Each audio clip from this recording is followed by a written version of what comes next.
They called us the army that never fired a shot. But I can tell you, we fought a war louder than any gun.my name is Sergeant Jack Murdoch, 23rd Headquarters Special Troops, United States Army. Most soldiers carried rifles. We carried paint, rubber, and sound. When people ask what we did, I tell them the truth. We built an army out of ghosts. And we made the enemy believe it was real. It began in early 1944, in a place called Camp Forest, Tennessee. By then, the world was on fire. The invasion of France was being planned in secret. The Germans had radar, spies, and a habit of guessing our next move before we made it. So the army gathered a few hundred men, artists, engineers, radio men, sound technicians, and gave us a mission no one was supposed to know about. Not to fight the enemy, but to fool him. They called us the 23rd Headquarters Special Troops. A classified unit so strange that most of the army didn't even believe we existed. We were painters from New York, architects from Chicago, sound engineers from Hollywood. A few of us were veterans from earlier campaigns in North Africa and Italy. But most had never fired a weapon in combat. Instead of bullets, our tools were brushes, speakers, and inflatable rubber. That's right. We used air as a weapon. Our commander, Colonel Harry Reeder, told us something I never forgot. If we can make the Germans believe an entire division is where we want them to look, then we've already won half the battle. We laughed at first. Then we saw the trucks roll in, hundreds of them, filled with what looked like giant rolled-up balloons. Inside were tanks, jeeps, artillery guns, all made of canvas and rubber. You could lift a Sherman tank with 4 men. When inflated, from the air or at a distance, they looked terrifyingly real. From a reconnaissance plane, a field of inflatables was indistinguishable from an armored division. Add the sound of engines, the chatter of radio traffic, and the flicker of headlights at night, and you had a full-blown illusion. That was our weapon. Deception. In February 1944, they shipped us to England. The rumors of D-Day were already in the air, though nobody said it out loud. We trained in fields near Dover, testing our equipment. There were sound crews who recorded real tank battalions on wire recorders, capturing the roar of engines and the clatter of treads. At night, those sounds were blasted from hidden speakers across open fields. Miles away, it sounded like an entire division moving through the dark. We practiced setting up fake bivouacs, with smoke from campfires, tire tracks pressed into mud, laundry hanging on lines, even fake latrines. Every detail mattered. War was about tricking the enemy's senses. By the time D-Day came, we were ready, though we weren't on the beaches. While the 1st and 29th Infantry Divisions stormed Normandy, we landed a few weeks later, quietly. Our task wasn't glory. It was distraction. We staged fake divisions to make the Germans believe the Allies were attacking from different points along the front. Sometimes we'd deploy a mile from the front line. Other times, just 500 yards away. If the Germans fired on us, it meant our illusion worked. I remember one of our first real missions, near the town of St. Lo. The 4th Armored Division had to move south under cover, but the Germans had eyes everywhere. So we set up our inflatable tanks along a ridge point, 40 of them. We dug fake foxholes, set up fake mess tents, and ran truck convoys back and forth to kick up dust. Our radio men mimicked division chatter using fake call signs. Our sound crews played recordings of tanks idling and soldiers shouting. At night, when German scouts flew overhead, they reported an entire division. By morning, the Luftwaffe bombed an empty field of rubber. It was the strangest kind of victory. No casualties, no graves. Just the quiet satisfaction of knowing we'd saved real men's lives. But not everything went right. Deception is dangerous. If we fooled the enemy too well, he came for us, and we had nothing but pistols to defend ourselves. One night near Normandy, we were setting up decoy tanks under cover of darkness. A patrol stumbled across a real German recon unit. We froze. There were 6 of us, armed with paintbrushes and a .45. They were 10, armed with rifles. The Germans studied our tanks. One of them laughed, slapped the rubber hull, and muttered, "Verdammt!" They realized too late what it was. We are and by dawn. Artillery rained down where we had been. Half our gear was destroyed, But the real armored division slipped by unnoticed. That morning, sitting in a ditch, covered in mud, I realized something: we weren't artists anymore, that we were soldiers. Of a different kind. Our brushstrokes could kill, just as surely as bullets. We didn't wear medals. We didn't fire guns. But every time our illusion worked, someone else lived another day. That was enough. The strangest part was the silence afterward. When the deception worked perfectly, nobody knew we'd been there, and no one wrote about us in dispatches. Even the units we protected rarely knew who we were. They just moved through, unscathed, never realizing a field of air and sound had kept them alive. Sometimes I wondered if we'd be remembered at all, a secret so effective that it erased itself. But memory is a stubborn thing. Even ghosts leave footprints. By August 1944, we were moving closer to the heart of France. Paris had been liberated. The Allies were pushing east. And the Ghost Army, that's what people started calling us, was now being sent ahead of real divisions to keep the illusion alive.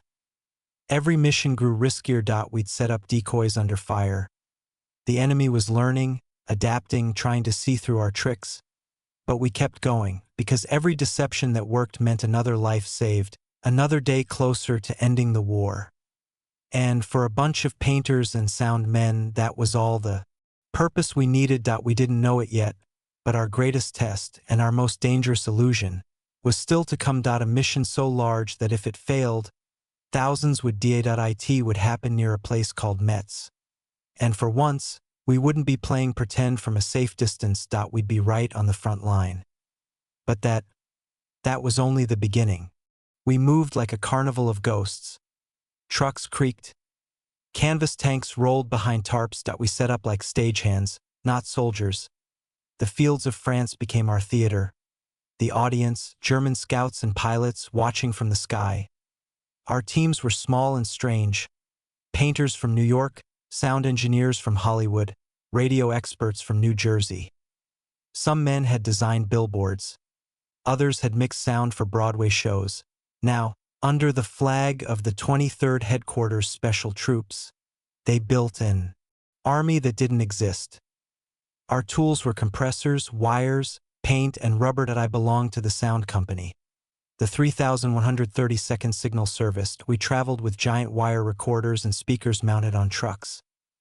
Each night, we played the sounds of tanks moving, guns firing, men shouting orders. Recordings taken from real battles, layered, edited, looped. The noise rolled across fields like thunder. By day, the camouflage unit went to work. They painted the shadows of tank treads into the mud. They placed rubber Shermans in formation, matching the spacing of real divisions. Tracks were carved into the soil by dragging chains and boots. Sometimes we even burned small fires to create smoke columns visible from the air. Everything was illusion, but illusion had to breathe. We learned to add imperfection. Uneven tents, crooked lines, scattered footprints. The Germans were sharp. Perfection made them suspicious. The trick was to make chaos look natural. That was art. Near the town of St. Lo, we performed our first large-scale deception. We created an entire armored division. Over 1,000 fake vehicles, hundreds of fake soldiers, dozens of false radio channels. When German reconnaissance planes flew overhead, they saw exactly what we wanted them to see. A powerful Allied push preparing for an assault. Within hours, they redirected artillery fire toward us.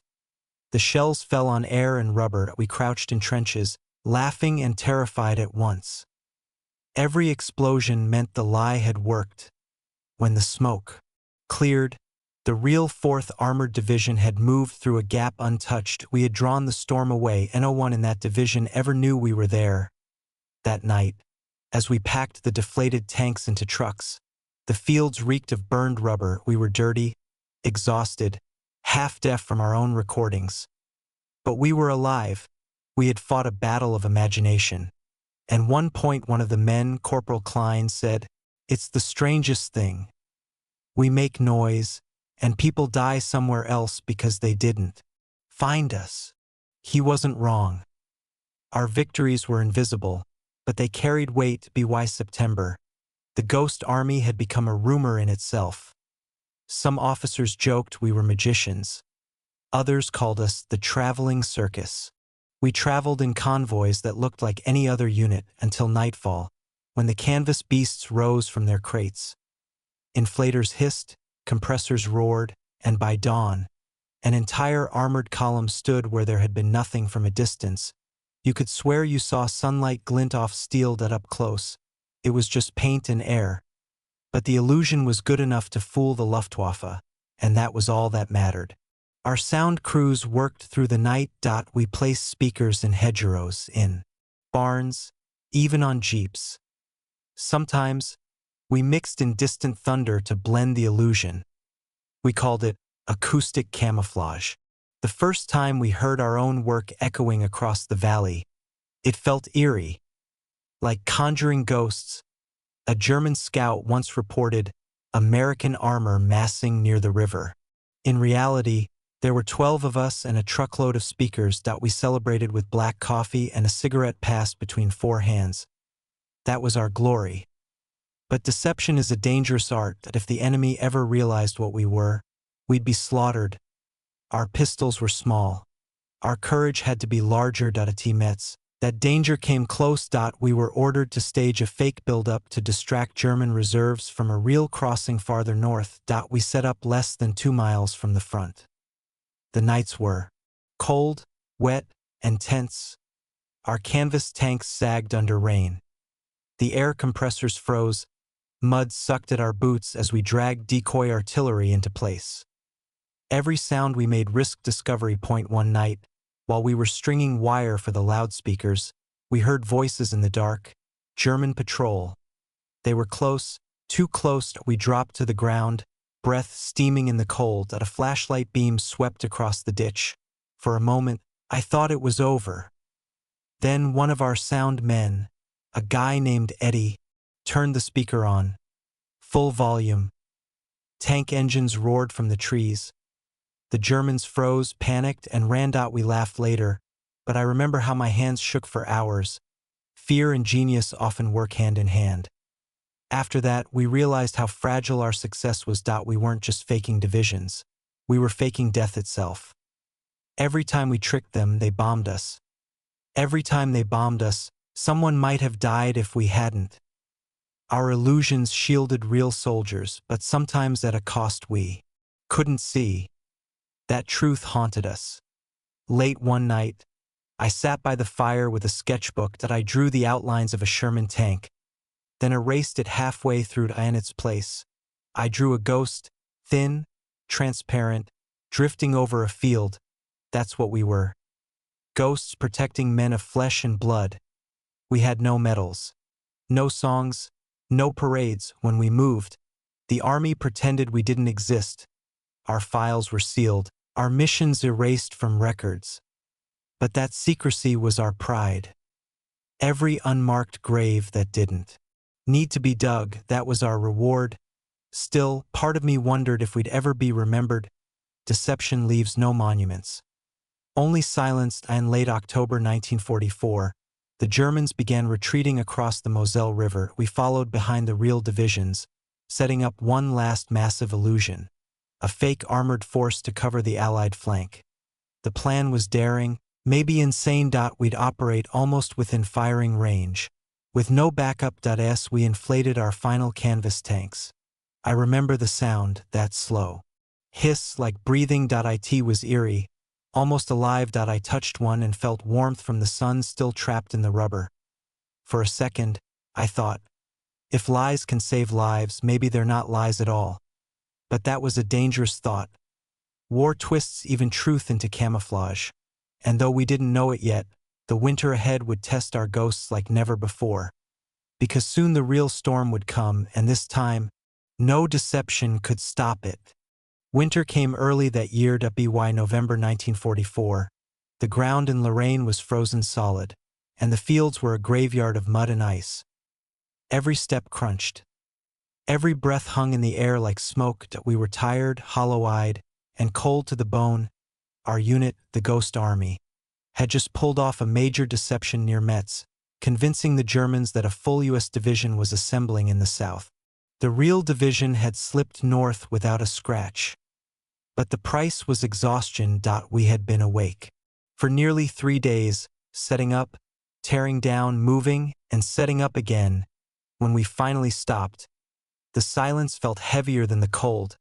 No gunfire, no engines, just the wind moving through torn canvas. I sat by a barrel fire, rubbing my hands. The flames barely reached my fingers. Nearby, Sergeant Coleman, a sound man from Philadelphia, was tuning one of the massive wire recorders. He said quietly, "Funny thing, we fight with echoes, not bullets. But somehow, I think the echoes will outlast us." He was right. Our whole war was made of sound and illusion. In December, command moved us north toward the Ardennes. The forests there were dark and endless, the kind of place where even silence has weight. We didn't know it then, but something massive was about to erupt. The Battle of the Bulge. Hitler's last gamble. Our orders were simple: deceive, distract, delay. The 23rd headquarters would pretend to be an entire armored division near the town of Bastogne, while real reinforcements moved unseen. Through the woods. It sounded insane, because it was. We had 400 men that we needed to look like 30,000. The cold was brutal. We inflated tanks in snow up to our knees. The rubber cracked and froze. The compressors clogged with ice. Men worked barehanded to untangle frozen lines, blood spotting the snow. The sound crews dragged speakers into the trees, setting them to play recorded tracks of engines and artillery.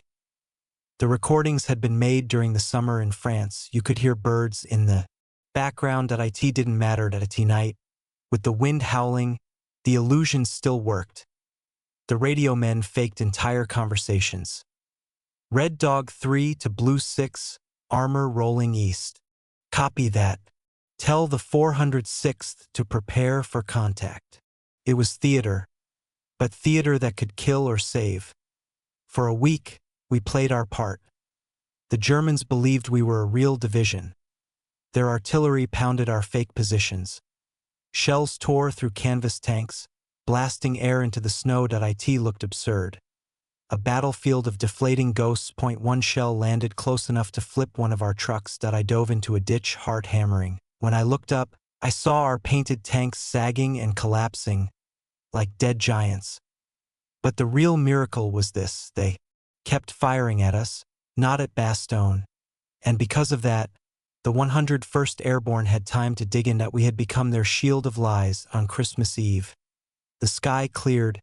For the first time in weeks, we saw sunlight cut through the mist.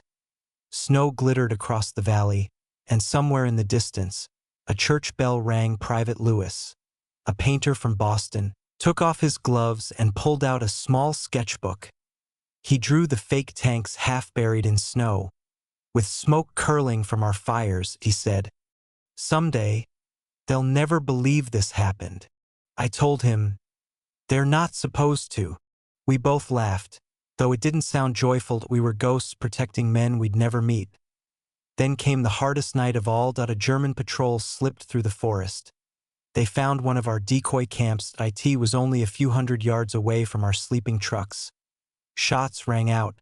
Shouting in German, we hit the ground, fumbling for pistols we barely knew how to use. The firefight was brief but terrifying. When it ended, 2 of our men were dead, both unarmed artists. They had been stringing wire for speakers when the patrol stumbled upon them.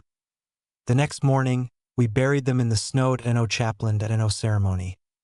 Just a flag and silence. That was when it hit me. Our lives were saving thousands, but we were still at war. And war didn't care who you were, even if you fought with sound instead of steel. By January 1945, the Germans were retreating. Our deception at Bastogne had worked beyond expectation. Enemy intelligence reported 2 full U.S. armored divisions operating where there had been none. Command sent word down the line: "Outstanding work. Continue operations." We didn't celebrate, we just packed up our ghosts and moved east. The snow thawed slowly, turning to mud again. Our rubber tanks sank into the earth. Our trucks broke down from overuse, but our morale, strangely, held that we had seen enough to know we were part of something rare and no other unit in history had fought like us. A war of illusion, played out across real blood and real ground. Sometimes I dreamed of the things we built, the endless fields of rubber tanks, the humming wires, the fake fires. Flickering under the stars. It all looked real enough to fool death itself. And in that, maybe, there was something sacred. On our last night in the Ardennes, the sky was cleared. We sat around a small fire, talking in low voices. Someone passed a tin of whiskey. We drank quietly, listening to the forest breathe. Eddie, the sound man, said, "Someday, when they tell the story of this war, they'll talk about the generals, the heroes, the victories, but not us." I looked at the fading smoke from the fire and said, "Maybe that's the point. The best ghosts are the ones no one ever sees." The next morning we were gone, leaving behind nothing but footprints and the shells of deflated tanks from the air. It looked like a graveyard, but to the men who'd survived Bastogne, it was something else entirely. It was life bought by illusion. And as we drove east, toward the Rhine, I realized that the war wasn't over. But for us, it was becoming something even stranger, because soon, we wouldn't just be deceiving the Germans. We'd be deceiving history itself. By March 1945, Germany was cracking open. Its cities burned by day and smoldered by night. Bridges lay in ruins. The Rhine, once the symbol of their strength, had become a barrier, and for the Allies, the final obstacle. We had followed the front north from the Ardennes, carrying our canvas tanks, our recorders, our crates of wire. Our boots were soaked in melted snow and oil, but the air smelled different now. Victory mixed with decay. We were ordered to stage our boldest deception. It was called Operation Fearsen. The plan was madness, to make the Germans believe that the U.S. Ninth Army would cross the Rhine at Dusseldorf, when in truth, the real crossing would happen 20 miles away, at Wesel Point. 400 artists, sound men, and radio operators would pretend to be 20,000 soldiers.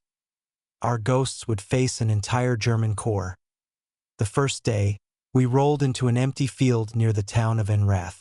Mud to the knees. No cover. We started inflating tanks before dawn.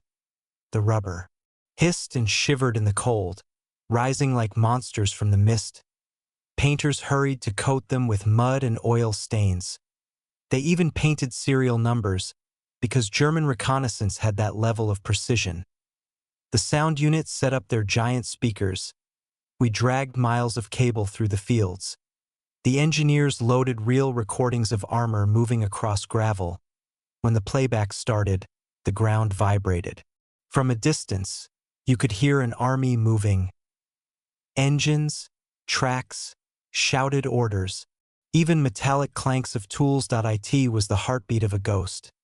For 3 nights, we lived inside that illusion. We called it the Great Show. We slept in our trucks, woke to frost, and played our lines on cue. The radio men transmitted fake orders in real military code. The sound teams rolled noise down the valley. The painters adjusted shadows to match sunrise. We were no longer pretending to be soldiers. We had become them. One morning, I climbed a small ridge and saw the river glinting in the distance. Across it, smoke rose from German artillery. Our illusion was working. The enemy was watching our ghosts. Reports came in that they had reinforced the wrong sector. They were waiting for an invasion that would never come. I laughed, though it sounded bitter in my throat. Every explosion they fired at us meant hundreds of real soldiers were safe somewhere else. Our victory was made of rubber and static. That night, I stood beside the record truck, watching Eddie adjust the reels. He looked tired.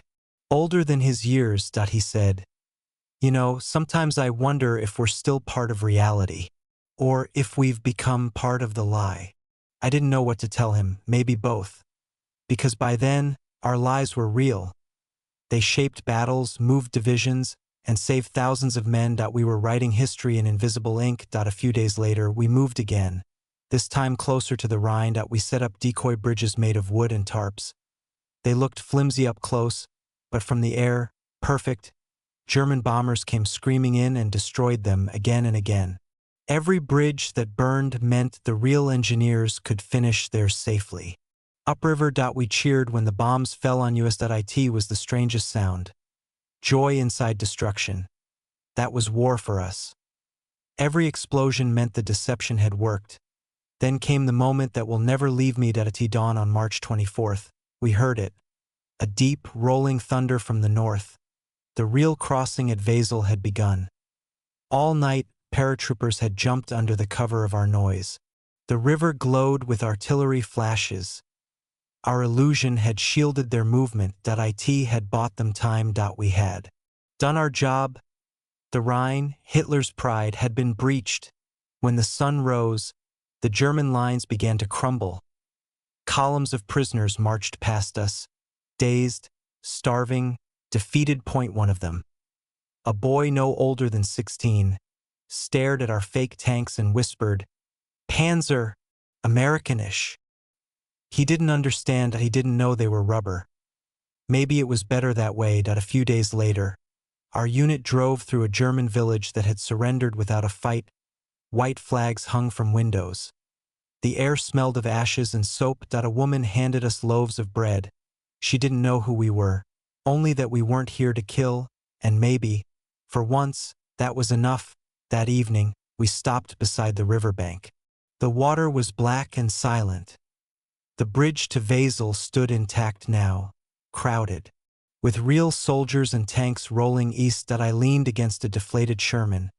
Its rubber skin wrinkled like old flesh. It looked almost human in the dying light. I realized that our ghosts had served their purpose. The war was nearly over, but the men who fought it, the ones of flesh and the ones of air, would never be the same. We stayed in Germany for weeks after the crossing. We built fake camps to hide real movements. We broadcast phantom orders over enemy frequencies. We even staged an entire artillery regiment just to draw attention away from Patton's real advance. Every trick worked, but by April the energy was gone. The Germans were broken, the lies no longer needed. One night, as we packed the last of the speakers, the sound reels, and the paint cans, I found an old piece of paper stuck under the seat of our truck. It was a sketch. One of Lewis's drawings. A soldier made of smoke, walking through a field of mirrors. The bottom he had written, "What is real if the unreal saves lives?" I folded it and kept it in my jacket. It felt heavier than any metal. By the time the war ended, our unit had staged over 20 major deceptions. We had drawn enemy fire, misled entire divisions, and changed the course of battles without firing a single bullet. But when peace came, our existence vanished, our files were sealed. Our names erased. We went home as nobodies. Artists, soundmen, sign painters. No one knew what we had done, and no one could. Sometimes, late at night, I dream of that last morning at the Rhine. The sound of engines, real and fake, blending into one chorus. The smell of rubber, smoke, and wet grass. The faint echo of voices calling across the river. It all feels distant now, but somehow still alive. Because the ghosts we made out there never really died. They just went quiet. The war ended not with a bang, but with a silence so deep it hurt. And no more artillery, and no more engines, and no more orders crackling over radios. Only the distant sound of church bells. Something we hadn't heard in years. It was May 1945. Germany had surrendered. Our final deception, near the town of Wesel, had been our masterpiece, the last lie of the war. Now the 23rd Headquarters Special Troops, the Ghost Army, had no reason to exist. We packed away our ghosts, rolled up the rubber tanks, drained the fuel, coiled the wires, and boxed the speakers. Our trucks stood still for the first time in months. Men walked around aimlessly, not sure what to do with their hands. It was like waking from a dream. One made of sound, smoke, and fear. That night, we camped near the Rhine. The river was calm again, Across the water, towns smoldered in the distance. Reminders of what victory really looked like that I sat with Eddie and Louis, staring at the current. Louis broke the silence first. Do you think anyone will ever know what we did? Eddie laughed softly. No, and that's the point. He was right. Our victories were meant to vanish. The moment they were seen, they'd lose their power. We had built illusions, not monuments. That a few days later, our commander, Colonel Reeder, gathered us in a muddy field. His uniform was stained. His voice cracked with exhaustion. He told us the war in Europe was officially over. There were cheers at first, laughter, shouting, relief, but when the noise faded, something heavier settled in. A strange emptiness, like ghosts who'd lost their purpose. Reader said, "Gentlemen, history may never know what you did. But the men who lived because of you, they're out there. Somewhere in France, Belgium, Holland. They're alive because you fooled death." No one spoke after that. A few nodded. A few cried quietly. The days after were strange. We had lived so long in lies that peace felt unreal, without the disguise. We didn't know who we were anymore. Painters went back to their brushes, sound men to their studios. But none of us could forget the sound of fake engines, or the way a rubber tank looked in moonlight. I was assigned to help dismantle the last of our decoy sites as we deflated the tanks. They collapsed slowly, like dying animals. The hiss of air escaping was eerie. Like a sigh, when the last one fell flat, the field felt emptier than I can describe. I thought, so this is how ghosts die. Quietly, without witnesses. Weeks later, we were shipped back to America. The voyage across the Atlantic was quiet, and no celebrations. No bands. We weren't heroes, we were rumors. Forgotten before we ever existed. In New York Harbor, crowds waved flags for other soldiers. We watched from the deck, smiling faintly. No one knew who we were. No one asked. It was better that way. It the docks. An officer handed me a small envelope. Discharge papers, a train ticket home, and a note from command. Your unit's operations are classified indefinitely. Do not discuss. And just like that, we disappeared. I went home to Ohio. The war had ended, but the ghosts came with me. Sometimes, when the wind blew through the cornfields at night, it sounded like our speakers, that low hum of engines that weren't there. Neighbors asked what I'd done overseas. I just said, logistics. No one ever asked again. Years passed. The memories blurred, like old film. I got married, had a son, built a small sign painting business. Every now and then, when I touched a brush or a can of paint, I thought of those nights under the French sky, painting shadows onto the ground so real they fooled airplanes. I'd smile to myself. Maybe art can save lives after all. In 1967, I got a letter from an old comrade, the sound man. He had tracked me down after 2 decades. The letter was short. They're finally starting to talk about it. Our files might be declassified soon. Maybe the world will know. I didn't know whether to feel proud or afraid. 4 years, our silence had been our shield. Now truth was coming. Slow, quiet, unstoppable. It took almost 50 years for the story of the Ghost Army to reach daylight. In 1996, I saw a short piece in a newspaper. Declassified. U.S. Ghost Army fooled the Nazis with inflatable tanks and recorded sound. I stared at the headline for a long time. It felt like seeing your own reflection after a lifetime in the dark. They called us heroes. But we weren't. We were artists, tricksters, dreamers, and maybe that was enough. Now, as an old man, I sometimes visit museums where our story is finally told. I stand quietly by the displays. The deflated rubber tanks, the faded maps, the black and white photos of men grinning beside illusions. Visitors walk by, reading the captions. They whisper words like, brilliant, ingenious, unbelievable. None of them know that one of the ghosts is standing right beside them. Sometimes, at night, I still hear it. The faint echo of engines, the the hiss of air filling a tank, the rumble of distant thunder that was never real. I close my eyes and see us again. For 100 men who fought a war with paint and sound, we deceived the enemy, we saved lives, we vanished. That was our victory. Not in medals or parades, but in the silence that followed. Because sometimes, the truest soldiers are the ones the world never sees. And the loudest battles are fought without a single shot fired.